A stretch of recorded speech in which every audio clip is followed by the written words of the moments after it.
Good evening, all friends.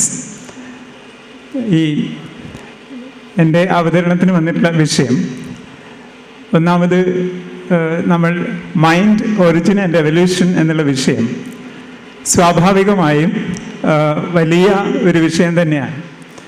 ആ വിഷയം അതിൻ്റെ ശരിയായ അർത്ഥത്തിൽ അവതരിപ്പിക്കാനുള്ള ഒരു സമയമൊന്നും ഈ അരമണിക്കൂറിനുള്ളിൽ സാധിക്കില്ല എന്നുള്ളത് നമുക്കെല്ലാവർക്കും അറിയുന്നതാണ്.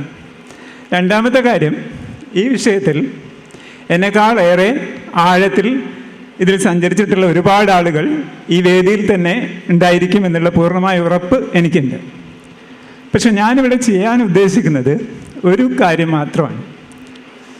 ഒന്നാമതായി, നമ്മൾ കാലങ്ങളായിട്ട് വിശ്വസിച്ചു പോരുന്നത് മനുഷ്യൻ എന്നുള്ളത് എല്ലാ ജീവികളിലും എല്ലാ ജീവിവർഗങ്ങളിലും ഉന്നതമായ ഒരു നില കൈവരിച്ചിട്ടുള്ള ഒരു ജീവിവർഗമാണ് എന്നും മാത്രമല്ല, മനുഷ്യനിൽ നമ്മളുണ്ട് എന്ന് വിശ്വസിക്കുന്ന പല കാര്യങ്ങളും മനുഷ്യനിൽ മാത്രം ഉള്ളതാണ് എന്ന ഒരു ശാഠ്യം അല്ലെങ്കിൽ അത്തരത്തിലുള്ള ഒരു ഓബ്സ്റ്റിനേറ്റ് ബിലീഫ് നമ്മൾ ഏറെ കാലങ്ങളായിട്ട് കൊണ്ടു നടക്കുകയാണ്. അതിന് ഒരു അർത്ഥത്തിൽ മനുഷ്യ കേന്ദ്രികത എന്നോ ആന്ത്രോപോസെൻട്രിസം എന്നൊക്കെ പറയാം. ഈ ഒരു ആന്ത്രോപോസെൻട്രിക് ആയിട്ടുള്ള മനുഷ്യ കേന്ദ്രികമായിട്ടുള്ള കാഴ്ചപ്പാടിനെ അടിസ്ഥാനപ്പെടുത്തിയാണ് ലോകത്ത് നിലനിൽക്കുന്ന മതങ്ങളായാലും അതുപോലെ ആശയവാദ പാരമ്പര്യങ്ങളിലൊക്കെ പെട്ടിട്ടുള്ള ഒട്ടനവധി ദർശനങ്ങളും ഒക്കെ വേരോട്ടം നേടിയിട്ടുള്ളത് യഥാർത്ഥത്തിൽ ഈ ഒരു കാഴ്ചപ്പാടിൻ്റെ വെളിച്ചത്തിലാണെന്നാണ് എനിക്ക് തോന്നിയിട്ടുള്ളത്. കാരണം മനുഷ്യനെ വളരെ പണിപ്പെട്ടാണ് ദൈവം സൃഷ്ടിച്ചിട്ടുള്ളത്. മറ്റേതൊരു ജീവിയെ സൃഷ്ടിച്ചതിനേക്കാളും ഏറ്റവും ഉന്നതമായ പ്രാധാന്യം കൊടുത്തിട്ടുള്ളതും മനുഷ്യന് തന്നെയാണെന്നാണ് നമ്മൾ കേട്ടിട്ടുള്ളത്. അതേത് സംഘടിതമായ മത കാഴ്ചപ്പാടും അത് തന്നെയാണ് പറയുന്നത്. ഇനി മതം മാത്രമാണോ ഇത് പറയുന്നതെന്ന് വെച്ചാൽ അല്ല, ചില പഴയകാല ദർശന പാരമ്പര്യങ്ങളിലും അങ്ങനെയുണ്ട്. ഈ ഒരു കാഴ്ചപ്പാടിനെ അല്ലെങ്കിൽ ഈ ഒരു സമീപനത്തെ ഒന്ന് പ്രോബ്ലമറ്റൈസ് ചെയ്യുക അല്ലെങ്കിൽ അതിനെ ഒന്ന് പ്രശ്നവൽക്കരിക്കുക എന്നുള്ളത് മാത്രമാണ് ഞാൻ എൻ്റെ ചെറിയ സമയത്തിനുള്ളിൽ ശ്രമിച്ചു നോക്കുന്നത്. ആദ്യമായി അതുകൊണ്ട് എന്താണ് ഞാൻ മനസ്സ് എന്നുള്ളത് കൊണ്ട് തൽക്കാലം ഈ ഒരു പ്രസൻറ്റേഷന് വേണ്ടി ഉദ്ദേശിക്കുന്നതെന്ന് ചോദിച്ചാൽ, it's an ability of any organism to solve problems occurring in its natural or social environment.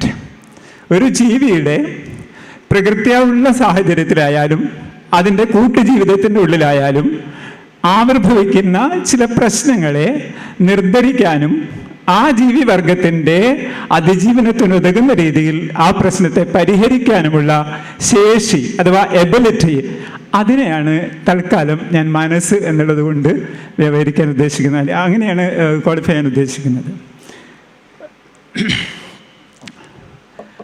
അപ്പോൾ അങ്ങനെ എടുത്തു കഴിഞ്ഞാൽ, ആ ഒരു ഹൈപ്പോത്തസിസ് എടുത്തു കഴിഞ്ഞാൽ അടുത്തതായിട്ട് നമ്മൾ ചോദിക്കുന്നത്, അപ്പോൾ ലോകത്തൊക്കെ, ഇപ്പം ഇന്ത്യയിൽ കേരളത്തിൽ മാത്രമല്ല ലോകത്തൊക്കെ തന്നെ നമുക്കറിയാം രണ്ട് സമീപനം ഇതിനെക്കുറിച്ചുണ്ട്. അതായത് മൈൻഡ് എന്ന് പറയുന്നത് അല്ലെങ്കിൽ മനസ്സെന്ന് പറയുന്നത് മസ്തിഷ്ക പ്രവർത്തനത്തിൽ നിന്ന് വേറിട്ടിട്ടുള്ള ഒരു കാര്യമാണ് അല്ലെങ്കിൽ ഒരു എപ്പിഫിനമിനൻ ഒക്കെയാണ് എന്നുള്ള മട്ടിൽ ഉള്ള ചിന്തകൾ ഞാൻ നേരത്തെ പറഞ്ഞ പോലെ മതത്തിന് പുറത്തുള്ള മേഖലയിലും നടക്കുന്നുണ്ട്.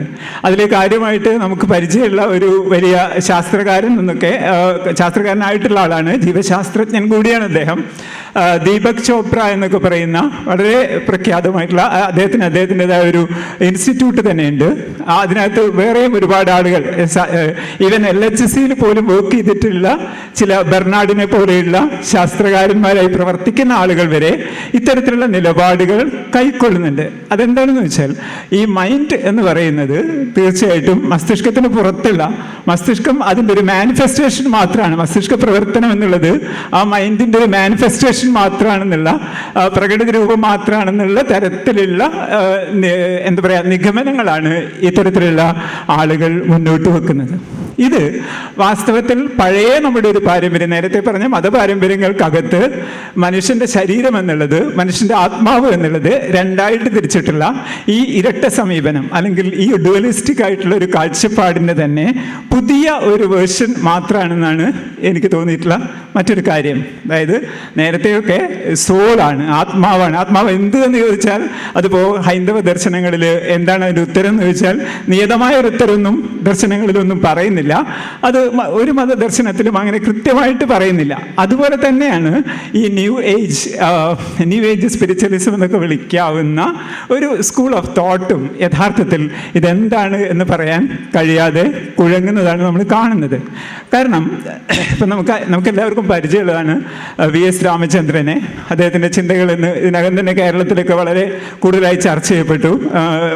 രവീന്ദ്രൻ സാറിനെ അത് ട്രാൻസ്ലേറ്റ് ചെയ്ത് മലയാളത്തിൽ വന്നുകൊണ്ട് മലയാളി വായനക്കാർക്ക് പോലും അത് പരിചിതമായിട്ടുള്ളൊരു കാര്യമാണ്. അദ്ദേഹം ഈ സ്പ്ലിറ്റ് ബ്രെയിൻ ഒരു റിസർച്ച് എക്സ്പീരിയൻസിനെ കുറിച്ച് പറയുന്നുണ്ട്. ഈ സ്പ്ലിറ്റ് ബ്രെയിനിൽ അത്തരത്തിലുള്ള സ്പ്ലിറ്റ് ബ്രെയിൻ എക്സ്പീരിയൻസസിൻ്റെ ഒക്കെ വെളിച്ചത്തിൽ ഈ തരത്തിലുള്ള ഐഡിയലിസ്റ്റിക് ആയിട്ടുള്ള ന്യൂ ഏജ് സയൻറ്റിഫിക് എന്ന് പറയുന്ന അല്ലെങ്കിൽ സയൻറ്റിഫിക് എന്ന് തോന്നിപ്പിക്കുന്ന ഇത്തരം നിഗമനങ്ങളൊക്കെ തന്നെ അപ്രസക്തമായിട്ടുണ്ട്, അല്ലെങ്കിൽ ചോദ്യം ചെയ്യപ്പെട്ടിട്ടുണ്ട്. എങ്കിൽ കൂടി it comes in A very different garb. കാരണം തികച്ചും വ്യത്യസ്തമായ വസ്ത്രങ്ങളൊക്കെ അണിഞ്ഞത് വരുന്നുണ്ട് എന്നുള്ളതാണ് നമ്മളെ ആശങ്കപ്പെടുത്തുന്ന ഒരു കാര്യം.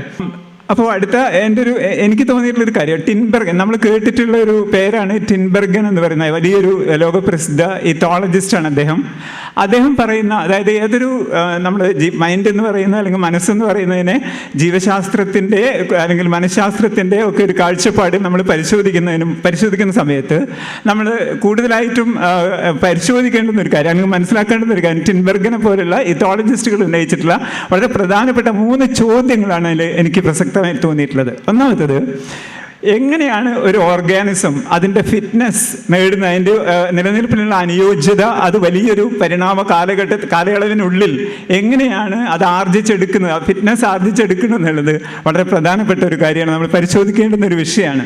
എങ്ങനെയാണ് നാച്ചുറലി അത്തരത്തിലുള്ള ഫിറ്റ്നസ് ഫാക്ടർ സെലക്ട് ചെയ്യപ്പെടുന്നത് എന്നുള്ള ഒരു കാര്യം നമ്മൾക്ക് തീർച്ചയായിട്ടും പരിശോധിക്കണം എന്നാണ് ഇദ്ദേഹത്തിൻ്റെ ഒരു ചോദ്യം.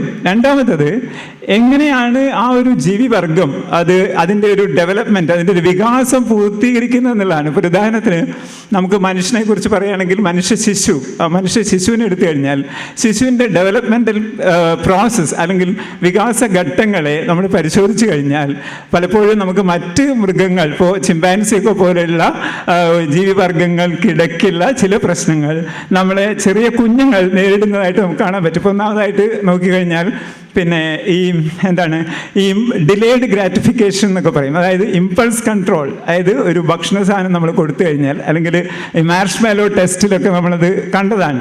അതായത് ചെറിയ കുഞ്ഞുങ്ങൾ 2 വയസ്സിനൊക്കെ താഴെയുള്ള കുഞ്ഞുങ്ങളെ നമ്മളൊരു പ്രത്യേക മിഠായിയോ അല്ലെങ്കിൽ ചോക്ലേറ്റോ മറ്റോ കൊടുത്തിട്ട് നമ്മൾ ഒരു ചോക്ലേറ്റ് വെച്ചിട്ട് പിന്നീട് കുറച്ച് നേരം കാത്തിരുന്ന് കഴിഞ്ഞാൽ, നിനക്ക് ഞാൻ തിരിച്ചു വരുന്നവരെ കാത്തിരുന്ന് കഴിഞ്ഞാൽ 2 ചോക്ലേറ്റ് കിട്ടുന്നതായിരിക്കും എന്ന് പറഞ്ഞാൽ ആ കുട്ടിയുടെ ഇമ്പൾസ് കൺട്രോൾ ചെയ്യാൻ പറ്റാത്ത ഒരു സാഹചര്യം ഉണ്ടാവുകയും അതറിയാതെ ചിലപ്പോൾ ഒന്ന് എടുത്ത് രുചിച്ചെങ്കിലും നോക്കുന്ന ഒരവസ്ഥ ആ കുട്ടിക്ക് ഉണ്ടാവുകയും, എന്നാൽ ഈ കുട്ടിയുടെ കുറച്ചുകൂടി അടുത്ത സ്റ്റേജിലേക്ക് വരുമ്പോൾ 2-3 വയസ്സാവുന്നതോടുകൂടി ആ ഒരു പരിമിതി പരിഹരിക്കാൻ ആ കുട്ടിക്ക് പറ്റുന്നു എന്നുള്ളതാണ് നമ്മൾ കണ്ടിട്ടുള്ളത്. ഇത് യഥാർത്ഥത്തിൽ ഒരു ചിമ്പാൻസിയും നേരിടുന്ന ഒരു പ്രശ്നമാണ്. ചിമ്പാൻസിക്ക് ഇതിനെ റെസിസ്റ്റ് ചെയ്യാൻ പറ്റുന്നില്ല. ചിമ്പാൻസിയുടെ ഈ തരത്തിലുള്ള ക്രൈവിങ്ങിനെ റെസിസ്റ്റ് ചെയ്യാൻ പറ്റുന്നില്ല. ഈ റെസിസ്റ്റ് ചെയ്യാൻ പറ്റാത്തത് ഇത് യഥാർത്ഥത്തിൽ തോമസ് വൈനൊക്കെ പറയുന്ന ഫൈലോജനി റീക്യാപിറ്റുലേറ്റ്സ് ഓണ്ടോജനി എന്ന് പറയുന്ന തരത്തിലുള്ള ഒരു എക്സ്പ്രഷൻ, അതിൻ്റെ ഒരു തെളിവായിട്ട് വേണമെങ്കിൽ എടുക്കാവുന്നതാണ്. കാരണം നമ്മുടെ ഈ ജീവിവർഗം പിന്നിട്ട ഒരു വലിയ ചരിത്രത്തെ അടയാളപ്പെടുത്തുന്നതാണ് യഥാർത്ഥത്തിൽ ഒരു മനുഷ്യ ശിശുവിൻ്റെ വളർച്ചാ ഘട്ടങ്ങൾ തന്നെ. അത്തരത്തിലുള്ളൊരു പരിണാമ ചരിത്രത്തിൻ്റെ കയ്യൊപ്പുകൾ ഒരു കുഞ്ഞിൻ്റെ വളർച്ചാ ഘട്ടങ്ങൾ നമുക്ക് കാണാൻ കഴിയുമെന്നുള്ളതാണ്. പിന്നെ മറ്റൊന്ന് നമ്മൾ പരിശോധിക്കേണ്ടത്, ഈ ഒരു പ്രത്യേക ജീവിവർഗം മനുഷ്യനെ എടുത്തു കഴിഞ്ഞാൽ നമ്മൾ എങ്ങനെയാണ് ഇപ്പോൾ ഈ സിസ്റ്റം, ഈ നമ്മുടെ മസ്തിഷ്കം എന്ന് പറയുന്നത്, നമ്മുടെ മനസ്സെന്ന് പറയുന്നത് എങ്ങനെയാണ് അതിൻ്റെ പ്രവർത്തനം നടക്കുന്നത്, അതിൻ്റെ മെക്കാനിസം എന്താണ്, ഈ തരത്തിലുള്ള ഈ 3 ചോദ്യങ്ങളെയും നേരിട്ടുകൊണ്ട് മാത്രമേ നമുക്ക് ഈ വിഷയത്തെ കുറച്ചുകൂടി ആഴത്തിൽ കാണാൻ കഴിയൂ എന്നാണ്. ഓക്കെ, ഇതിൽ അടുത്തതായിട്ട് എനിക്ക് തോന്നിയിട്ടുള്ളൊരു കാര്യം, നമ്മൾ ഈ ന്യൂറൽ സിസ്റ്റത്തെക്കുറിച്ച്, മനസ്സെന്ന് പറയുന്നതിനെ നമുക്കറിയാം നമ്മുടെ മസ്തിഷ്കത്തിനകത്ത് ഏകദേശം 100 ബില്യണോളം നാഡീകോശങ്ങൾ ഉണ്ടാവുകയും ട്രില്യൺസ് ഓഫ് കണക്ഷൻസ് രൂപപ്പെടുത്താൻ കഴിയുകയൊക്കെ ചെയ്യുന്നതിൻ്റെ ഒരു സാധ്യതകളാണ് നമ്മുടെ മാനസിക പ്രവർത്തനമായിട്ട് നമുക്കിപ്പോൾ നമ്മൾ ചെയ്തു പോരുന്ന പല കാര്യങ്ങളും നമുക്ക് ചെയ്യാൻ പറ്റുന്നത്. പക്ഷേ നമ്മൾ കുറേ പിറകോട്ട് പോയി നോക്കിക്കഴിഞ്ഞാൽ ഒരു നിമറ്റോഡ് പോലെ, അവിടെ ആ ചിത്രത്തിൽ കാണിച്ചിട്ടുള്ള നിമറ്റോഡ് വളരെ ചെറിയ ഒരു ജീവിയാണ്. ഈ നിമറ്റോഡ് എന്ന് പറയുന്ന ജീവി എന്താണ്, അതിൻ്റെ ന്യൂറൽ സിസ്റ്റത്തിനകത്ത് എന്താണ് അത് ചെയ്യുന്നത് എന്ന് നോക്കിക്കഴിഞ്ഞാൽ വളരെ രസകരമായി നമുക്ക് മനസ്സിലാക്കാൻ കഴിയും. കാരണം ചില ബാക്ടീരിയയൊക്കെ ഭക്ഷിച്ചുകൊണ്ടാണ് ഈ നിമറ്റോഡ് അതിൻ്റെ സർവൈവൽ ഉറപ്പിക്കുന്നത്. പക്ഷേ ചില സമയത്ത് വളരെ ടോക്സിക് ആയിട്ടുള്ള ബാക്ടീരിയനെ കൺസ്യൂം ചെയ്ത് കഴിഞ്ഞാൽ ഈ ടോക്സിക് ആയ ബാക്ടീരിയനെ മാറ്റിവെച്ചുകൊണ്ട് അതിന് ഇണങ്ങുന്ന രീതിയിൽ, അതിൻ്റെ സർവൈവലിനെ സപ്പോർട്ട് ചെയ്യുന്ന രീതിയിൽ ഫുഡ് സെലക്ട് ചെയ്യാൻ പറ്റുന്ന രീതിയിലേക്കുള്ള ഒരു ന്യൂറൽ സിസ്റ്റം ഈ നിമറ്റോഡിനകത്ത് ഡെവലപ്പ് ചെയ്ത് വന്നിട്ടുണ്ട്, അല്ലെങ്കിൽ ഇവോൾവ് ചെയ്ത് വന്നിട്ടുണ്ട്. ആ ഇവോൾവ് ചെയ്ത് വന്നത് ഒരു പ്രധാനപ്പെട്ട ഒരു നാഴികക്കല്ല് തന്നെയാണ് യഥാർത്ഥത്തിൽ. ഇപ്പോൾ ഏറ്റവും കൂടുതൽ ഇന്ന് മനസ്സിനെക്കുറിച്ചുള്ള പഠനങ്ങളിലൊക്കെ, അല്ലെങ്കിൽ മാനസിക പ്രവർത്തനങ്ങളെക്കുറിച്ചുള്ള പഠനങ്ങളിലൊക്കെ ഇന്ന് വളരെ പുതിയതായിട്ടുള്ളൊരു മേഖല തന്നെ തുറന്നിട്ടിട്ടുണ്ട്. അതായത് കണക്ടോമിക്സ് എന്നൊക്കെ പറയുന്ന ഈ കണക്ടോമിക്സിനൊക്കെ നമ്മൾ മനഃശാസ്ത്രകാരന്മാർ എടുക്കുന്നത്, അല്ലെങ്കിൽ ന്യൂറോ സയൻറ്റിസ്റ്റുകൾ എടുക്കുന്നത് സി എലഗൻസിനെയാണെന്ന് നമുക്കറിയാം. സി എലഗൻസിൻ്റെ ഒരു പ്രത്യേകത, അവർക്ക് ആകെയുള്ളത് 302 ന്യൂറോണുകളാണ്. വളരെ കുറഞ്ഞ ഒരു തൗസൻഡ്സിൽ നിൽക്കുന്ന ഒരു കണക്ഷൻസും കണക്ടിവിറ്റിയും മാത്രമേ ഉള്ളൂ. അതുകൊണ്ട് അതിനെ സ്ക്രീൻ ചെയ്തെടുക്കാൻ വളരെ എളുപ്പമാണ്. പക്ഷേ ഈ സി എലഗൻസിനകത്ത് പോലും, ഇത്രയും ചെറിയ ജീവിക്കകത്ത് പോലും നിലനിൽക്കുന്ന ഒരു ന്യൂറൽ സിസ്റ്റത്തിൻ്റെ ഒരു ഫങ്ഷണൽ പ്രിൻസിപ്പിൾ എന്ന് പറയുന്നത്, ഒരു പ്രധാനപ്പെട്ട പ്രിൻസിപ്പിൾ, അത് നമ്മളിലും ഇതുപോലെ തന്നെ നിലനിൽക്കുന്നുണ്ട്, കൺസർവ് ചെയ്യപ്പെട്ടിട്ടുണ്ട് എന്നുള്ളതാണ് നമ്മൾ മനസ്സിലാക്കേണ്ടത്. മനസ്സിൻ്റെ ഉൽപ്പത്തിയുമായി ബന്ധപ്പെട്ട് പരിശോധിക്കുമ്പോൾ അതെന്താണെന്ന് ചോദിച്ചാൽ, നമുക്ക് നമ്മുടെ സർവൈവലിനെ സപ്പോർട്ട് ചെയ്യുന്ന കാര്യവുമായിട്ട് അതിനെ സെലക്ട് ചെയ്യുകയും അല്ലാത്തതിനെ ഒഴിവാക്കുകയും അതിനകത്ത് നിന്ന് ഫ്ലൈറ്റ് ചെയ്യുകയും ചെയ്യുക. അല്ലെങ്കിൽ നമ്മളിപ്പോൾ മനഃശാസ്ത്രത്തിലൊക്കെ പറയുന്നത് ഫൈറ്റ് ഓർ ഫ്ലൈറ്റ് എന്നാണ്. അതായത് ഫൈറ്റ് ചെയ്യുക അല്ലെങ്കിൽ ഫ്ലൈറ്റ് ചെയ്യുക. If you are capable of fighting, okay, you can fight. ഇപ്പോൾ എന്ത് കാര്യത്തിലായാലും അങ്ങനെയാണ് നമ്മൾ ചെയ്യുന്നത്. അതായത് നമുക്ക് പറ്റാവുന്ന ഒരു കാര്യത്തെ നമ്മൾ എന്ത് ചെയ്യുന്നു, ഇപ്പോൾ ഈവൻ ഒരു മൃഗമാണെങ്കിൽ പോലും, ഒരു യഥാർത്ഥത്തിൽ ലിറ്ററലായ അർത്ഥത്തിൽ ഉള്ള ഫൈറ്റ് ആണെങ്കിൽ പോലും, അത് ഒരു പട്ടിയാണെങ്കിൽ പോലും മറ്റേ പട്ടിയോട് ഫൈറ്റ് ചെയ്യുമ്പോൾ അത് ഫൈറ്റ് ചെയ്താൽ വിജയിക്കും എന്ന് ഉറപ്പുണ്ടെങ്കിൽ മാത്രമേ ഇപ്പുറത്തുള്ള ജീവി എന്ത് ചെയ്യുന്നുള്ളൂ, ഫൈറ്റ് ചെയ്യുന്നുള്ളൂ. അതർവൈസ് ആ ജീവി ഫ്ലൈറ്റ് ചെയ്യാണ്, ആ എസ്കേപ്പ് ചെയ്യാണ് അവൻ ചെയ്യുന്നത്. അത് ഈ ഒരു ന്യൂറൽ സിസ്റ്റത്തിനകത്ത് ഇംപ്ലിക്കേറ്റഡ് ആയിട്ടുള്ള ഒരു പ്രിൻസിപ്പിൾ, ഫങ്ഷണൽ പ്രിൻസിപ്പിളാണ് ഈ സാധനം എന്നുള്ളത്. നമ്മളും അത് തന്നെയാണ് ചെയ്യുന്നത്. ഏത് ഫിനോമിന എടുത്ത് നോക്കിയാൽ പോലും ഈ ഒരു ഫങ്ഷണൽ പ്രിൻസിപ്പിൾ നമുക്ക് കാണാൻ പറ്റും. അതാണ് മനസ്സിൻ്റെ ഒരു വളരെ ആദ്യ കാലഘട്ടങ്ങളിൽ നിമറ്റോഡിലും സി എലഗൻസിലും ഒക്കെ രൂപപ്പെട്ടിട്ടുള്ള ഒരു ഫങ്ഷണൽ പ്രിൻസിപ്പിൾ ഈ നെർവസ് സിസ്റ്റത്തിനകത്ത് ഒന്നാണ് എന്നാണ് ഞാൻ ഉദ്ദേശിച്ചത്.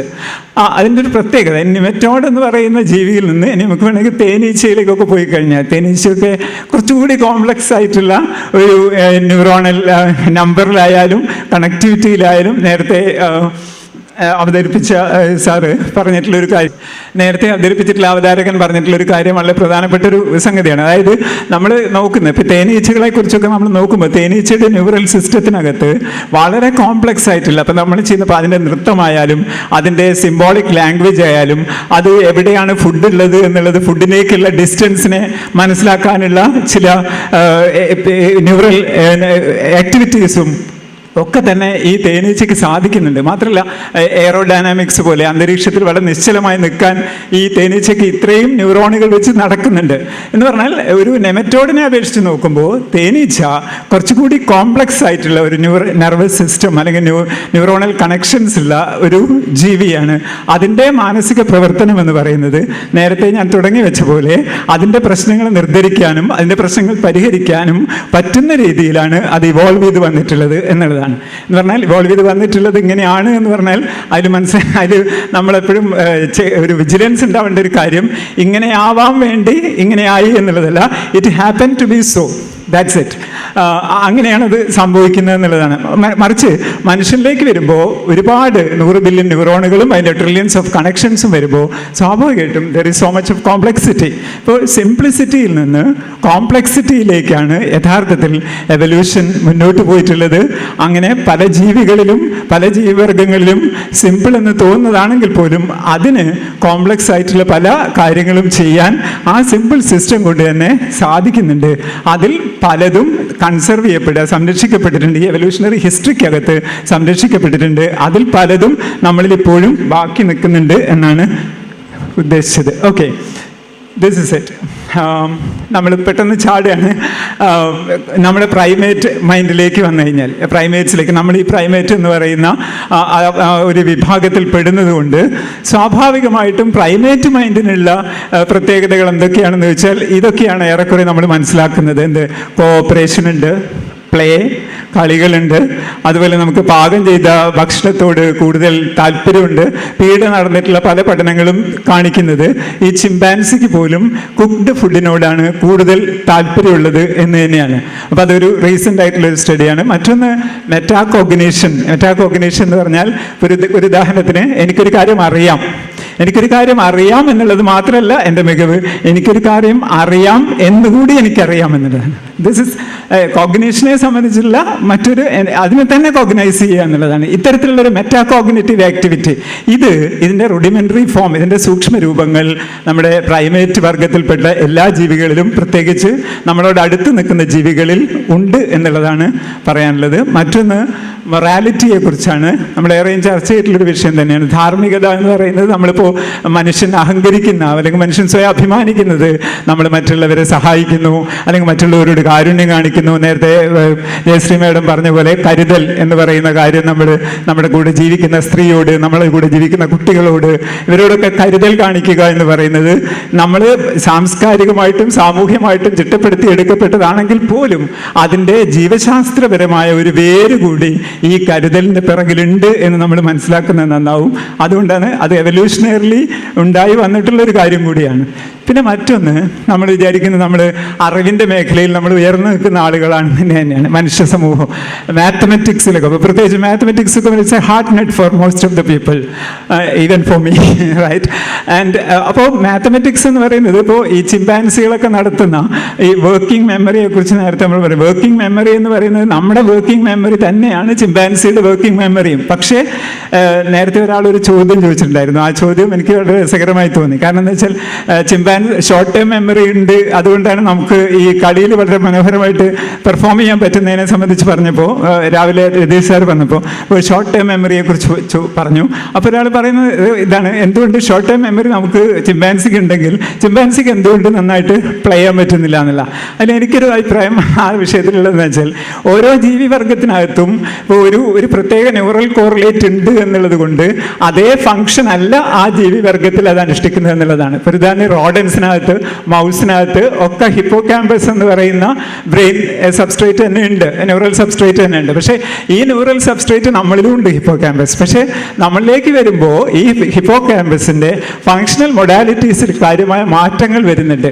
പക്ഷേ ആദ്യത്തെ ഉള്ള ചിലതൊക്കെ പ്രിസർവ് ചെയ്യപ്പെടുന്നുമുണ്ട്. കാരണം ഈ എവിടെ, അത് സ്ഥലത്തെ നാവിഗേറ്റ് ചെയ്യുക എന്നുള്ളത്, എവിടേക്ക്, വേർ പാത്ത് വേ എന്നൊക്കെ പറയുന്ന ഈ സ്പേഷ്യൽ ട്രജക്ടറീസിനെ ട്രാക്ക് ചെയ്യുക, അല്ലെങ്കിൽ അത് നാവിഗേറ്റ് ചെയ്യുക എന്നുള്ളതാണ് റോഡൻസിലൊക്കെ, എലികളിലൊക്കെ അത് സഹായിക്കുന്നതെങ്കിൽ, മനുഷ്യരിലേക്ക് വരുമ്പോൾ അത് ഷോർട്ട് ടൈം മെമ്മറിനെ ലോങ് ടൈം മെമ്മറി ആക്കി മാറ്റാനൊക്കെ ഉള്ള ഒരു ഫങ്ഷണൽ മൊഡ്യൂളായിട്ട് കൂടി ഹിപ്പോ ക്യാമ്പസ് മാറുന്നു എന്നുള്ളതാണ്. ഇപ്പം ഇങ്ങനെ ഓരോ ജീവിവർഗങ്ങളിലും ഇങ്ങനെ ഒരു ഹിസ്റ്ററി ഉണ്ട് എന്ന് പറയുമ്പം തന്നെ ആ ഹിസ്റ്ററിക്കകത്ത് ഇത്തരത്തിലുള്ള ചില സ്പെസിഫിക് ആയിട്ടുള്ള ചില ഫങ്ഷണൽ മൊഡാലിറ്റീസ് കൂടി ഡെവലപ്പ് ചെയ്ത് വരുന്നുണ്ടെന്നും കൂടി മനസ്സിലാക്കുന്നത് നന്നായിരിക്കും. പീഡ് നടന്നൊരു പഠനത്തിൽ ഈവൻ ഇത് എക്സ്പെരിമെൻറ്റേഴ്സിന് പോലും ചെയ്യാൻ പറ്റാത്ത ഒരു മാത്തമെറ്റിക്കൽ മത്സുസാവ എന്ന് പറയുന്ന ജപ്പാനിലെ പ്രൈമറ്റോളജിസ്റ്റിൻ്റെ ഒരു പഠനത്തിൽ, അവിടെ നടന്നിട്ടുള്ള പഠനത്തിൽ അദ്ദേഹത്തിൻ്റെ കൂടെ വർക്ക് ചെയ്യുന്ന ഒരു പ്രൈമറ്റോളജിസ്റ്റിന് പോലും ചെയ്യാൻ ബുദ്ധിമുട്ടുള്ള ഒരു ടാസ്ക്, മാത്തമെറ്റിക്കൽ ടാസ്ക് ചിമ്പാൻസി പൂർത്തീകരിച്ചതായിട്ട് പറയുന്നുണ്ട്. അപ്പോൾ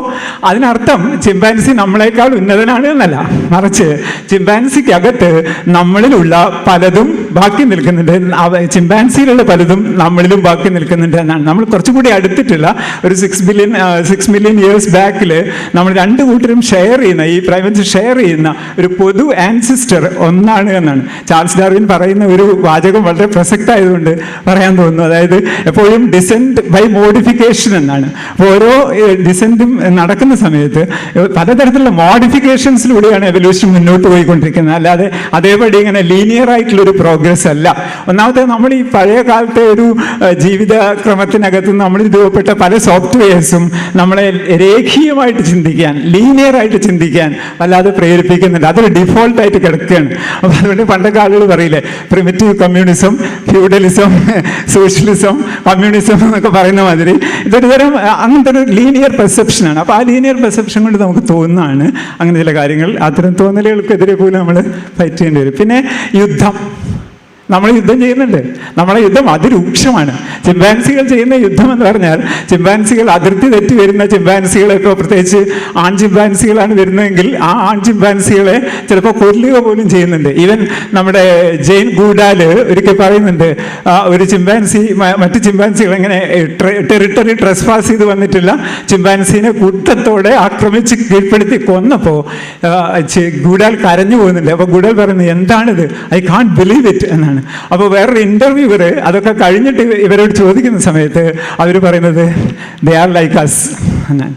അപ്പോൾ നമ്മളും ഇതിനെ വലിയ ക്രൂരതകൾ ചെയ്യുന്ന ആളുകളാണ്. എനിക്ക് യാതൊരു ബന്ധമില്ലാത്ത ആളുകളായിരിക്കും ഒരുപക്ഷെ അതിർത്തിയിൽ പട്ടാളക്കാരനായി നിൽക്കുന്നത്. ഞാൻ പട്ടാളക്കാരനാണെങ്കിൽ ഞാൻ കൊന്നു വീഴ്ത്തുന്നത് ആരെയാണ്? എനിക്ക് യാതൊരു പരിചയമില്ലാത്ത, എനിക്ക് യാതൊരു ശത്രുതയുമില്ലാത്ത ഒരു മനുഷ്യനെയാണ്. മറിച്ച് ഒരു ചിമ്പാൻസി ചെയ്യുന്നത്, ആ ചിമ്പാൻസിയുടെ അതിർത്തി മുറിച്ചു വന്നു കഴിഞ്ഞാൽ ഇവിടെയുള്ള ഫീമെയിൽസിനെ മെയ്റ്റ് ചെയ്യാനുള്ള സാധ്യത, അല്ലെങ്കിൽ മെയ്റ്റ് ചെയ്ത് കഴിഞ്ഞാൽ പ്രത്യേകിച്ചും ചിമ്പാൻസികളുടെ ഒരു പ്രശ്നം, ചിമ്പാൻസി കുഞ്ഞിനെ ഒരു ചിമ്പാൻസി മദർ ഒരു 4 വർഷത്തോളം നർച്ചർ ചെയ്യുന്നുണ്ട്. നമ്മളെക്കാൾ കൂടുതൽ നർച്ചർ ചെയ്യുന്നുണ്ട്. നമ്മളാണെങ്കിൽ ഇപ്പോൾ ഒരു 8 മാസം ആകുമ്പോഴത്തേക്ക് തന്നെ റഷ്യയിലൊക്കെ കൊണ്ടാക്കിയിട്ടാണ് നമ്മളെ കാര്യങ്ങൾ നമ്മൾ പരിഹരിക്കുന്നത്. പക്ഷേ chimpanzee has to be with the child even at least for 4 years ആണ്. അപ്പോൾ ഈ 4 years നിൽക്കുമ്പോൾ മറ്റേ ആൺ ചിമ്പാൻസികളുടെ പ്രശ്നം മെയ്റ്റ് ചെയ്യാൻ പറ്റില്ല എന്നുള്ള, അപ്പോൾ ഇതൊരു വലിയ പ്രശ്നമാണ്. അതുകൊണ്ട് അതിനിടയ്ക്ക് വേറൊരു മെയിൽ ചിമ്പാൻസി വരുമ്പോൾ അതിനെ ഇല്ലാതാക്കുക എന്നുള്ളത് അതിൻ്റെ ഒരു ആവശ്യം കൂടിയാണ് എന്നുള്ളതാണ്. പക്ഷെ നമ്മൾ ചെയ്യുന്ന വാർ എന്ന് പറയുന്നത് നമുക്ക് സ്വന്തം ആവശ്യം ഉണ്ടായിട്ടല്ല, നമ്മൾ പലതരത്തിലുള്ള വിശ്വാസങ്ങൾ, പലതരത്തിലുള്ള ധാരണകൾ നമ്മളുടെ ഉള്ളത് കൊണ്ടാണ് നമ്മൾ ഫൈറ്റ് ചെയ്യുന്നത്. അതിൻ്റെ ഏറ്റവും വലിയ തെളിവാണ് ഇസ്രായേലൊക്കെ നിലവിൽ വന്ന സമയത്ത് ലെബനനും ഈജിപ്തും ഇറാനും സംയുക്തമായിട്ടുള്ള ആർമി ഉണ്ടാക്കിയിട്ട് ഇസ്രായേലിനെ ഇല്ലാതാക്കാൻ വേണ്ടി ശ്രമിച്ചിട്ടുള്ളത്. ഞാനിവിടെ പറയുന്നത് ഇസ്രായേൽ ശരിയാണോ അല്ലെങ്കിൽ അറേബ്യൻ രാഷ്ട്രങ്ങളുടെ സംയുക്തമായ പട ശരിയാണോ എന്നുള്ളതല്ല. ഞാൻ പറയുന്നത് ഇത്രയാണ്, അതായത് നമ്മൾ ചെയ്യുന്ന യുദ്ധങ്ങളൊക്കെ തന്നെ സ്വാഭാവികമായും നമുക്ക് ഇമ്മീഡിയറ്റ് ആയിട്ട് ഒരു പ്രോബ്ലത്തെ സോൾവ് ചെയ്യുന്നതിന് മാത്രമല്ല, അല്ലാത്തതിന് നമ്മൾ ചെയ്യുന്നുണ്ട്. പക്ഷേ ചിമ്പാൻസികളും യുദ്ധം ചെയ്യുന്നുണ്ട് എന്നുള്ളതാണ്. മറ്റൊന്ന് ഫ്രണ്ട്ഷിപ്പാണ്. അവരുടെ ഇടയിലും വളരെ കനത്ത ഫ്രണ്ട്ഷിപ്പ് നമ്മളെ പോലെ തന്നെയുണ്ട്. പിന്നെ മറ്റൊന്ന് അവിടെ കാണുന്ന കാഴ്ചകൾ നോക്കൂ, ടൂൾ മേക്കിംഗ് ആണ്. ടൂൾ നമുക്ക് ആകെയുള്ളൊരു ഇതൊരു ടൂളാണ്. ഇതെല്ലാം ടൂളാണ്. നമ്മൾ ഉണ്ടാക്കിക്കൊണ്ടിരിക്കുന്ന പല ടൂൾസിലാണ്. ഇലോൺ മസ്കൊക്കെ ഉണ്ടാക്കുന്ന ടൂള് വളരെ നവീനമായ ടൂളാണെങ്കിൽ ഇതൊക്കെ നമ്മളെ സംബന്ധിച്ചിടത്തോളം ചെറിയ ചെറിയ ടൂളാണ്.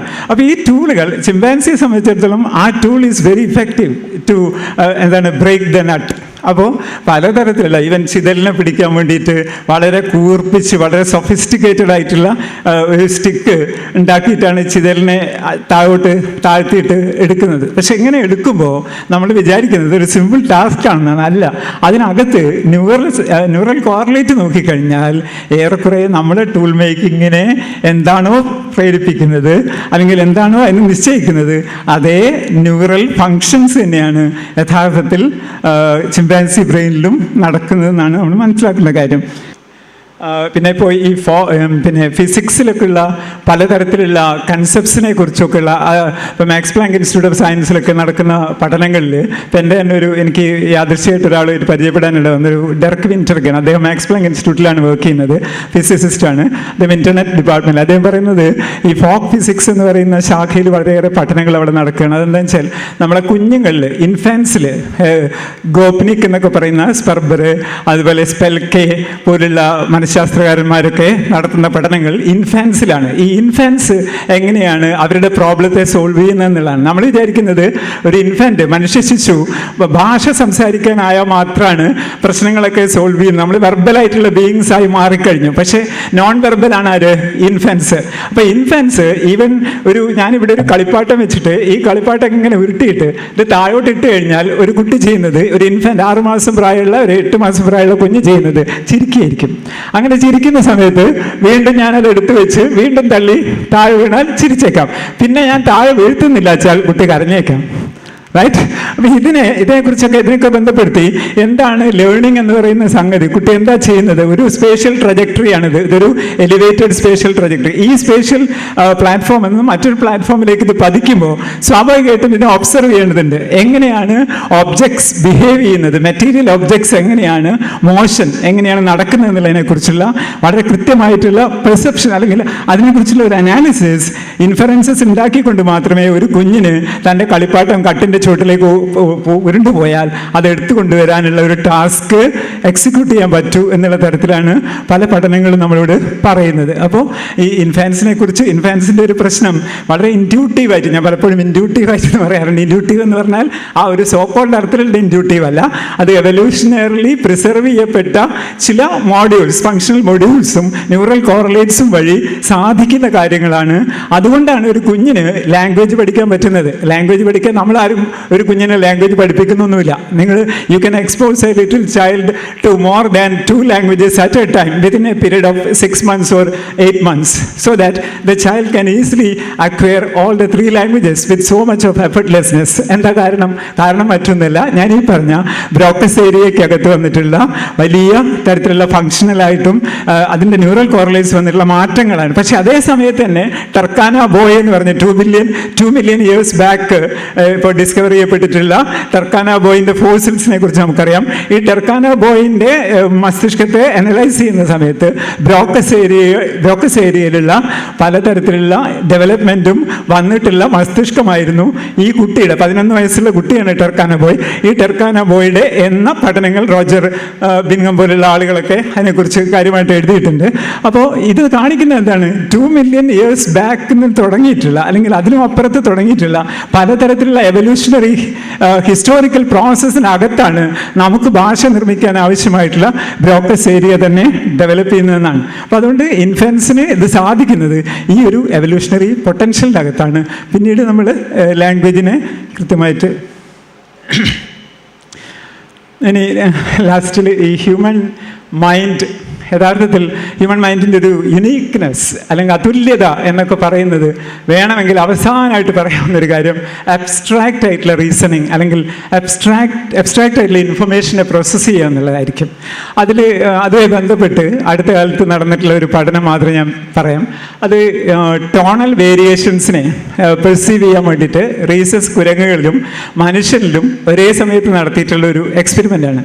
ആ എക്സ്പെരിമെൻറ്റിൽ കണ്ടിട്ടുള്ളൊരു കാര്യം, റിസൾട്ട് എന്താണെന്ന് പറഞ്ഞാൽ ഈ റീസസ് മങ്കിയുടെ ബ്രെയിനും നമ്മുടെ ബ്രെയിനും ഒരേപോലെ തന്നെ ഈ ടോണൽ വേരിയേഷൻ്റെ പാറ്റേൺസ് സുഖകരമായി ഡിറ്റക്ട് ചെയ്യുന്നുണ്ട് എന്നുള്ളതാണ്. ആ ഡിറ്റക്ട് ചെയ്യുന്നതിൻ്റെ റിസൾട്ട് നമുക്ക് വന്നിട്ടുണ്ട്. പക്ഷേ ഡിറ്റക്ട് ചെയ്യുന്നുണ്ടെങ്കിലും അതിൻ്റെ അടുത്ത ലെവലിലേക്ക് നമുക്കിപ്പോൾ ഒരു ഉദാഹരണത്തിന് നമ്മുടെ ഭീംസൻ ജോഷിയുടെ അല്ലെങ്കിൽ മറ്റേതെങ്കിലും സംഗീതകാരൻ്റെ ഒരു കോമ്പസിഷൻ നമ്മൾ കേട്ടാൽ, അല്ലെങ്കിൽ പെട്രിഷ്യ കൊപ്പിച്ചിസ്കായുടെ ഒക്കെ വയലിൻ നമ്മൾ കേട്ടാൽ നമുക്ക് ആ വയലിൻ എൻജോയ് ചെയ്യാൻ പറ്റുന്നത് അതിനെ നമ്മൾ ഇൻ്റഗ്രേറ്റ് ചെയ്യുന്ന ഈ ടോണൽ പാറ്റേൺസിനെ നമ്മൾ ഇൻ്റഗ്രേറ്റ് ചെയ്യാൻ നമുക്ക് കഴിയുന്നു എന്നുള്ളതുകൊണ്ടാണ്. ഇപ്പോൾ ഇതാണ് സാ മുതൽ നീ വരെ മാത്രമുള്ള നോട്ട്സേ നമുക്കുള്ളൂ. ഈ നോട്ട്സിനെ പല രീതിയിൽ കമ്പൈൻ ചെയ്തും പല രീതിയിൽ പെർമ്യൂട്ട് ചെയ്തും കമ്പൈൻ ചെയ്തുമാണ് ആയിരക്കണക്കിന് രാഗങ്ങൾ നമ്മൾ ഉണ്ടാക്കുന്നത്. ഈ ഒരു സംഗതി, അതായത് ഇതിനെ ഇൻ്റഗ്രേറ്റ് ചെയ്യാനുള്ള ഒരു സംഗതിയിൽ മാത്രമാണ് റീസസ് മങ്കിക്ക് ചില പരിമിതികൾ ഉള്ളതെന്നാണ്. അപ്പോൾ റീസസ് മങ്കിക്കകത്തും ഈ നേരത്തെ അദ്ദേഹം അവതരിപ്പിച്ചിട്ടുള്ള സിമെട്രി എന്ന് പറയുന്ന പ്രശ്നം ഇവിടെ കാതലായ പ്രശ്നമാണ്. അതിൽ ഒന്നുകൂടി പറയാം, തേനീച്ചകളെ കുറിച്ച് നേരത്തെ പറഞ്ഞല്ലോ.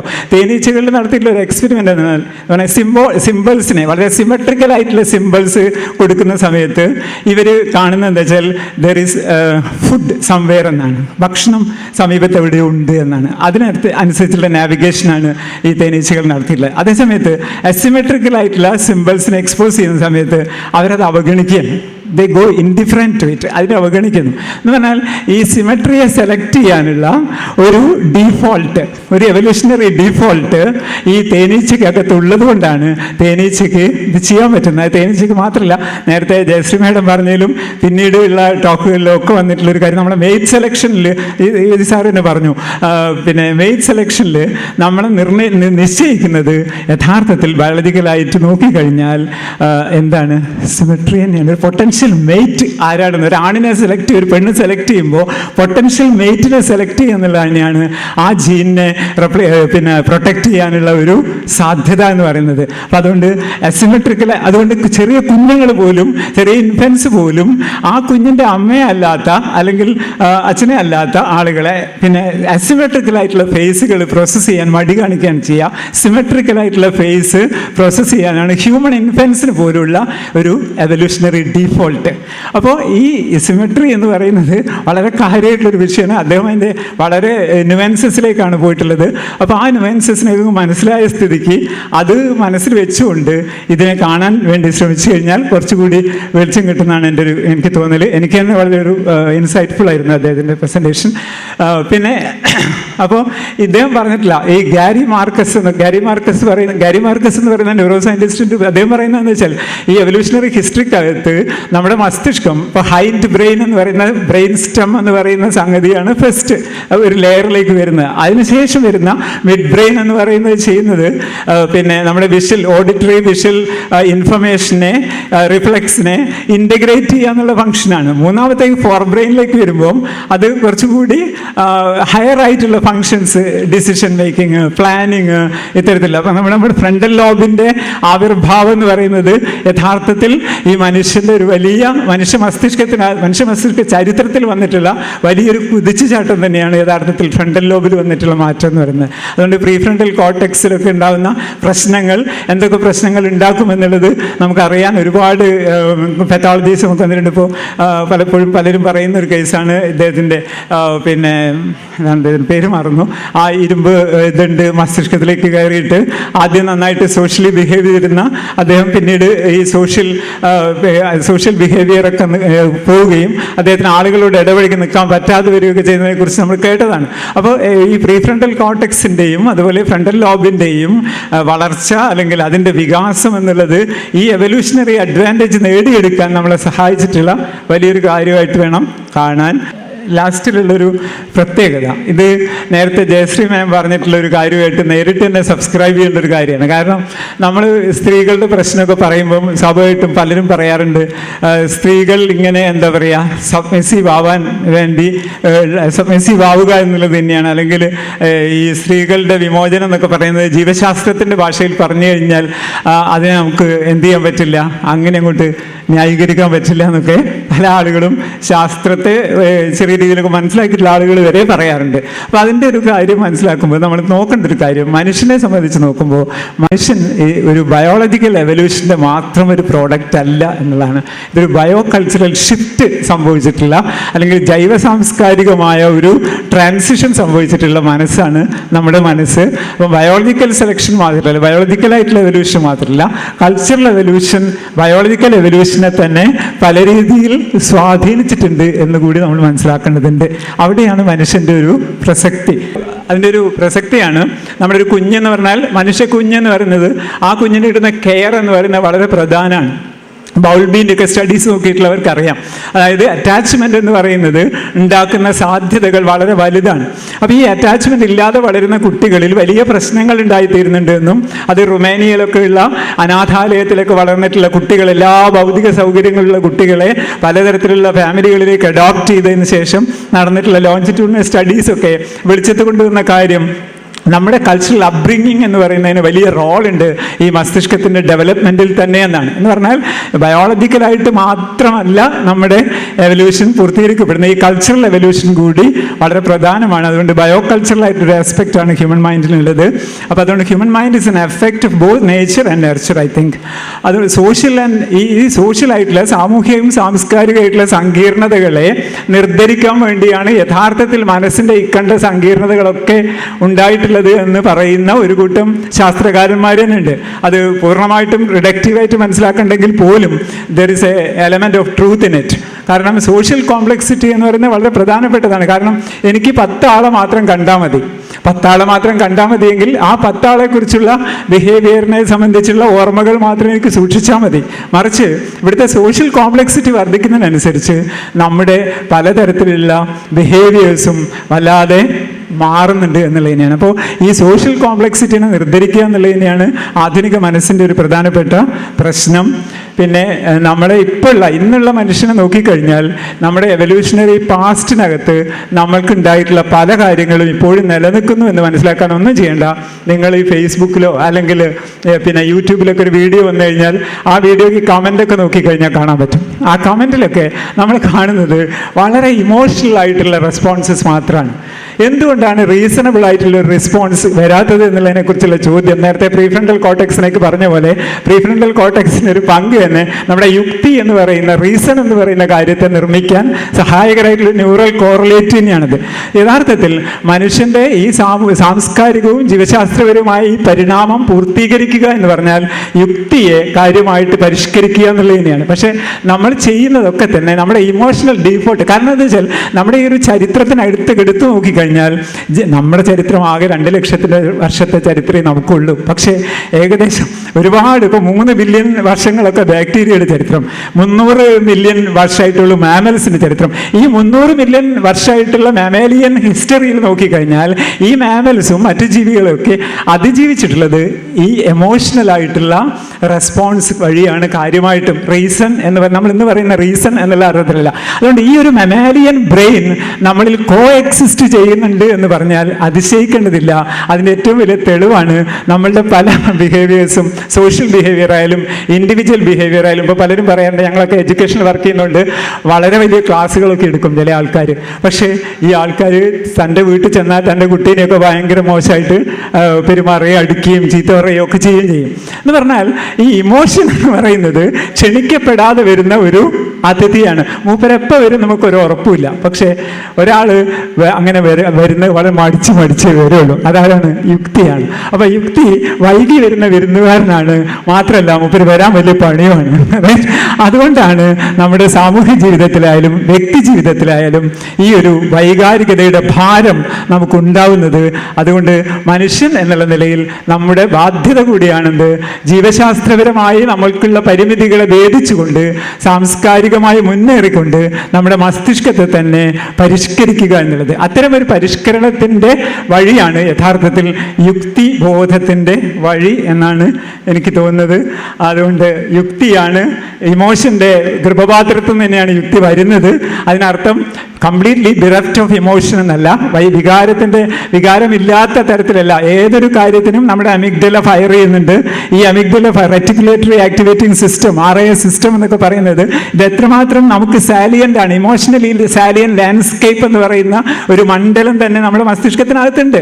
അപ്പം ഇമോഷണലി അത് എത്ര റെലവൻ്റ് ആണ് എന്ന് നോക്കിയിട്ട് തന്നെയാണ് നമ്മളുടെ ഇൻപുട്ടിനെ പ്രോസസ്സ് ചെയ്യുന്നത്. കാരണം നമ്മൾ പാർദ്ധരാത്രി വീട്ടിൽ കിടന്നുറങ്ങുകയാണെങ്കിൽ പോലും, നമ്മുടെ പാതിരാത്രി ഭയങ്കര ഉറക്കമാണെങ്കിൽ പോലും നമ്മുടെ വീട്ടിൻ്റെ വാതിലിനൊരു ചെറിയ മുട്ട് കേട്ടാൽ നമ്മൾ ടോർച്ചൊക്കെ എടുത്തിട്ട് വാതിൽ തുറന്ന് വരുന്നത് എന്താ? അവിടെയാണ് നമ്മൾ കോൺഷ്യസ്നെസ്സിനെ കുറിച്ചൊക്കെ ഉള്ള വലിയ ചർച്ച ചെയ്യുന്ന ആളുകളോട് ചോദിക്കേണ്ട ഒരു കാര്യം. കോൺഷ്യസ്നെസ് എന്ന് പറയുന്നത് കൊണ്ട് മാത്രമല്ല നമ്മൾ എല്ലാ പ്രശ്നങ്ങളും സോൾവ് ചെയ്യുന്നത് എന്നുള്ളതാണ്. കോൺഷ്യസ്നെസ് അവിടെ സ്വിച്ച് ഓഫ് ആണ്. പക്ഷേ even that moment you are അവേക്ക്, you are aware. Because എന്താണ്? നിങ്ങളുടെ സർവൈവൽ ഈസ് ഇൻ ഡേഞ്ചർ. അപ്പോൾ നമ്മുടെ സർവൈവലുമായി ബന്ധപ്പെട്ടാണ് ഏതൊരു ജീവിവർഗവും അതിൻ്റെ സർവൈവലുമായി ബന്ധപ്പെട്ടാണ് ഈ തരത്തിലുള്ള നിർദ്ധരിക്കൽ അല്ലെങ്കിൽ മാനസിക പ്രവർത്തനങ്ങളിൽ ഏർപ്പെടുന്നത്. അതുകൊണ്ട് തന്നെയാണ് പാതിരാത്രി നമ്മൾ ഇറങ്ങി പുറത്തേക്ക് വന്നിട്ട് നോക്കിയിട്ടില്ലെങ്കിൽ പിന്നീട് നമുക്ക് ഉറക്കം വരില്ല എന്നുള്ള കാര്യം ഉറപ്പാണ്. നമുക്ക് സുഖകരം ഉറങ്ങാൻ പറ്റില്ല. കാരണം your safety is in danger. So ഈ തരത്തിൽ. അപ്പോൾ അതുകൊണ്ട് റീസണിങ് എന്ന് പറയുന്നതിൻ്റെ ഒരു പ്രത്യേകത അതാണ്. യഥാർത്ഥത്തിൽ നമുക്ക് LHSയിലേക്ക് എത്താൻ പറ്റിയതും ഇലോൺ മസ്ക് ചൊവ്വയിലേക്ക് പോയിട്ട് ചൊവ്വയിൽ എത്രമാത്രം ഹാബിറ്റബിൾ ആക്കാൻ പറ്റുമെന്നൊക്കെയുള്ള അന്വേഷണങ്ങൾ ഏർപ്പെടാൻ ഇലോൺ മസ്കിനെ പോലുള്ള ആളുകളെ പ്രേരിപ്പിക്കുന്നതും യഥാർത്ഥത്തിൽ ഈ യുക്തിയുടെ മാർച്ചിങ് ഓഫ് റീസൺ ആണ്. അപ്പോൾ ആ ഒരു മാർച്ചിങ് ഓഫ് റീസണെ ഉയർത്തിപ്പിടിച്ചുകൊണ്ട് നമ്മളെ എവല്യൂഷനെ പൂർത്തീകരിക്കുക എന്നുള്ളതാണ് നമുക്കാകെ കൂടി ചെയ്യാനുള്ളതെന്നാണ് എനിക്ക് തോന്നുന്നത്. ഈ ഞാൻ പറഞ്ഞ കാര്യത്തിൽ നിങ്ങൾക്ക് എന്തെങ്കിലും വിയോജിപ്പുകൾ അല്ലെങ്കിൽ വിമർശനങ്ങൾ അല്ലെങ്കിൽ ചോദ്യങ്ങൾ ഒക്കെ ഉണ്ടെങ്കിൽ നന്നായിരിക്കും. അങ്ങനെയാണെങ്കിൽ I try to substantiate further. കാണിക്കണം വിചാരിച്ചിട്ട് ഞാൻ മറന്നുപോയി എൻ്റെ ഹെയർ സ്റ്റോട്ട്. അതിൽ വീഡിയോയിൽ ഞാൻ കാണിക്കാൻ വിചാരിച്ചെന്ന് വെച്ചാൽ ഒരു നമ്മുടെ കുട്ടികളുടെ നേരത്തെ പറഞ്ഞ ചിമ്പാൻസിയുടെയും കുട്ടിയുടെയും ഒരു പ്രത്യേകത എന്നുള്ള നിലയ്ക്കുള്ള ഒരു വീഡിയോസാണ്. ആറാമത്തെ ഒന്ന് എനിക്ക് സംശയം ഫ്രണ്ടൽ കോർട്ടക്സിനെ പറ്റിയിട്ടുള്ള അത് മനുഷ്യനുണ്ടായ കാലഘട്ടത്തിൽ തന്നെ ഈ വളർച്ച ഉണ്ടായിരുന്നോ അതോ ഇപ്പോഴും വളർന്നുകൊണ്ടിരിക്കുകയാണോ എന്നുള്ളതാണ് എൻ്റെ ഒരു സംശയം. ഓക്കെ, ശരിക്കും ഈ ഫ്രണ്ടൽ കോർട്ടെക്സ് എന്ന് പറയുന്നത് ഒരു പെട്ടെന്ന് ഉള്ള ഒരു ക്വിക്ക് ട്രാൻസിഷൻ അല്ല, മറിച്ച് നമ്മളിപ്പോൾ പറയുന്നത് പ്രീ ഫ്രണ്ടൽ കോർട്ടെക്സ് പോലും ഗ്രാനുലർ ലെവലിൽ തരിതരികളായിട്ട്, അതായത് ഗ്രാനുലർ ആയിട്ടുള്ള മൊഡ്യൂളായിട്ട് ഈവൻ മാമൽസിലും ഒക്കെ ഉണ്ട്. പക്ഷേ നമ്മളിലേക്ക് എത്തുമ്പോൾ അഗ്രാനുലർ ആയിട്ടുള്ള ഒരു എവല്യൂഷൻ അത് വിധേയമായിട്ടുണ്ട്. അതുപോലെ ഫ്രണ്ടൽ ലോബ് എന്ന് പറയുന്നതും നമ്മുടെ മസ്തിഷ്കത്തിൻ്റെ ഒരു പ്രത്യേകത, ഇത് രണ്ട് തരത്തിലുള്ള ഡെവലപ്മെൻറ്റാണ് മസ്തിഷ്കം കടന്നു പോകുന്നത്. ഒന്ന് എക്സ്പീരിയൻസ് എക്സ്പെക്റ്റൻ്റ് ആയിട്ടുള്ള ഒരു ഡെവലപ്മെൻറ്റും മറ്റൊന്ന് എക്സ്പീരിയൻസ് ഡിപ്പെൻഡൻ്റ് ആയിട്ടുള്ള ഒരു ഡെവലപ്മെൻറ്റുമാണ്. അനുഭവങ്ങൾ, അതായത് ഇന്നെന്ന അനുഭവങ്ങൾ ഉണ്ടാകുമെന്നുള്ള ക്രമത്തിൽ നേരത്തെ തന്നെ ഫങ്ഷണലി ഫിക്സ് ചെയ്യപ്പെട്ടിട്ടുള്ള ഒരു മൊഡ്യൂൾ എന്നുള്ള നിലയ്ക്കാണ് എക്സ്പീരിയൻസ് എക്സ്പെക്റ്റൻ്റ്. ഇപ്പോൾ ഒരു ഉദാഹരണത്തിന് വെളിച്ചത്തെ പ്രോസസ്സ് ചെയ്യുക എന്നുള്ളതാണ് യഥാർത്ഥത്തിൽ കണ്ണിൻ്റെ ഫങ്ഷൻ. ഇനി ഒരു കുഞ്ഞ് ജനിച്ചിട്ട് 2 വർഷക്കാലം അല്ലെങ്കിൽ 3 വർഷക്കാലം വെളിച്ചത്തിന് എക്സ്പോസ്ഡ് അല്ല എന്ന് വിചാരിക്കാം. വെളിച്ചത്തിന് എക്സ്പോസ്ഡ് അല്ല എന്ന് പറഞ്ഞാൽ അതിനർത്ഥം ഈ കുഞ്ഞിൻ്റെ കണ്ണ് ചിലപ്പോൾ 3 വർഷം കഴിഞ്ഞാൽ കാര്യങ്ങൾ കാണാൻ കഴിഞ്ഞോളണം എന്നില്ല. എന്നാൽ ഇത് യഥാർത്ഥത്തിൽ സംഭവിക്കുന്നത് പലതരം ഇത്തരത്തിലുള്ള കോംപ്രമൈസുകൾ സംഭവിക്കും. വലിയ കാലത്തെ ഇത്തരത്തിലുള്ള എക്സ്പോഷറിൻ്റെ ഭാഗമായിട്ടാണ് ബ്ലൈൻഡ് മോൾറേറ്റ് പോലുള്ള ഒരു തരം എലികളാണ്. ആ എലികളുടെയൊക്കെ കണ്ണുണ്ട്, പക്ഷേ കണ്ണ് ഫങ്ഷണലി ആക്റ്റീവ് അല്ല. അങ്ങനെ ആക്റ്റീവ് അല്ലാതായത് ഒരുപാട് ഇയേഴ്സിൻ്റെ അത് ഡാർക്ക്നെസ്, വലിയ ബറോസിൽ, മണ്ണിൻ്റെ ബറോസിൽ താമസിക്കാൻ ഇടവന്നതിൻ്റെ ഭാഗമായിട്ട് ഫങ്ഷണലി ഇനാക്റ്റീവ് ആവുകയാണ്. അതുപോലെ തന്നെയാണ് ഞാൻ നേരത്തെ പറഞ്ഞിട്ടുള്ള കുട്ടികളുടെ കാര്യവും. കുട്ടികൾ കുറേ കാലം അറ്റാച്ച്മെൻറ്റ് ഇല്ലാതെ, അറ്റാച്ച്മെൻറ്റ് ഡിപ്രൈവ്ഡ് ആയി ജീവിക്കുമ്പോൾ അവരിൽ ഇത്തരത്തിലുള്ള പലതരത്തിലുള്ള ബ്രെയിൻ മൊഡ്യൂൾസും സ്വിച്ച് ഓഫ് ആയി പോവുകയാണ്. അതുപോലെ കണ്ണും ഈ പറഞ്ഞ മാതിരി കാണാൻ കഴിയില്ല എന്നുള്ളതാണ് പ്രധാനം. ഇപ്പോൾ നമ്മൾ ഈ ഫെറൽ ചിൽഡ്രനെ കുറിച്ചൊക്കെ കേട്ടിട്ടുണ്ടല്ലോ. ഫെറൽ ചിൽഡ്രനൊക്കെ അവർ 10-13 വർഷക്കാലം പീറ്ററൊക്കെ മൃഗങ്ങളുടെ കൂടെ കഴിയുന്ന സമയത്ത് പിന്നീട് ഈ കുട്ടിയെ റീഹാബിലിറ്റേറ്റ് ചെയ്യാൻ കഴിയാതെ വരികയാണ്. കാരണം റീഹാബിലിറ്റേറ്റ് ചെയ്യാൻ കഴിയാതെ വരുന്നത് നമ്മുടെ മസ്തിഷ്ക വികാസത്തിനകത്ത് തന്നെ ഉള്ള ഒരു പ്രധാനപ്പെട്ട പ്രശ്നം, ചില വിൻഡോസ് ഓഫ് ഓപ്പർച്യൂണിറ്റി എന്ന് വേണമെങ്കിൽ പറയാം. ഇപ്പോൾ ലാംഗ്വേജിന് അങ്ങനെ ഒരു വിൻഡോ ഓഫ് ഓപ്പർച്യൂണിറ്റി ഉണ്ട്. ഏറെക്കുറെ ഒരു 12 വർഷക്കാലത്തിനുള്ളിലും ലാംഗ്വേജ് എക്സ്പോഷർ ഒന്നും കിട്ടാതെയാണ് കുഞ്ഞ് ജീവിക്കേണ്ടി വരുന്നതെന്ന് വെച്ചാൽ ആ കുഞ്ഞിന് ജീവിതത്തിൽ ഒരു പക്ഷേ ഈ ലാംഗ്വേജിലേക്ക് വരാൻ കഴിഞ്ഞോളണമെന്നില്ല. അപ്പോൾ ബ്രോക്കസ് ഏരിയക്കകത്ത് പലതരത്തിലുള്ള കോംപ്രമൈസസ് നടക്കുമെന്നർത്ഥം. അപ്പോൾ ആ അർത്ഥത്തിലാണ് ഞാൻ പറഞ്ഞത്, എക്സ്പീരിയൻസ് ഡിപ്പെൻഡൻ്റ് ആയിട്ട് അനുഭവങ്ങളെ ആശ്രയിച്ചുകൊണ്ട് ഈ ഫ്രണ്ടൽ ലോബ് പോലും പലതരത്തിലുള്ള ഡെവലപ്മെൻറ്റുകൾക്ക് വിധേയമാകുമെന്നുള്ളതാണ്. ഇതൊരു ഓപ്പൺ സിസ്റ്റമാണ്. It's not a close system. Our brain is much more open than a mammalian brain എന്നാണ്.